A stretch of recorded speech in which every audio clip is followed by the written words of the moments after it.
വിശ്വാസത്തിൻ്റെ സ്ഫോടനം കാരണത്തോടൊപ്പം ഉണ്ടായി. പരമേശ്വരൻ അവിടെ ഒരു ചെറിയ കുടിൽ കെട്ടി. വെറുമൊരു ആൾക്ക് തലചയിക്കുവാനല്ല, മറിച്ച് ലോകം വണങ്ങാൻ പോകുന്ന ശാന്തിഗിരിയുടെ ആദ്യ ബീജമായിരുന്നു അത്.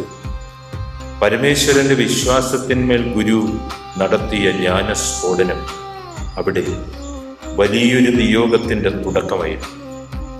ആത്മസമർപ്പണം, ഒരാൾ തൻ്റെ സർവസ്വവും ഒരു ആശ്രമമാക്കി മാറ്റി ഗുരുവിന് സമർപ്പിക്കുക, അത് അത്ഭുതമാണ്.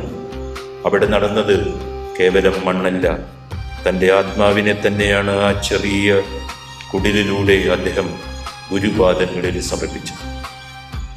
ആത്മീയതയുടെ ഒരു ചരിത്ര മുഹൂർത്തം ശാന്തിഗിരി എന്ന മഹാപ്രസ്ഥാനത്തിൻ്റെ ആദ്യ ചുവടായി മാറി. ഗോകർണം മുതൽ ചിറയൻകീഴ് വരെ പടർന്നു പന്തിരിച്ച ചേര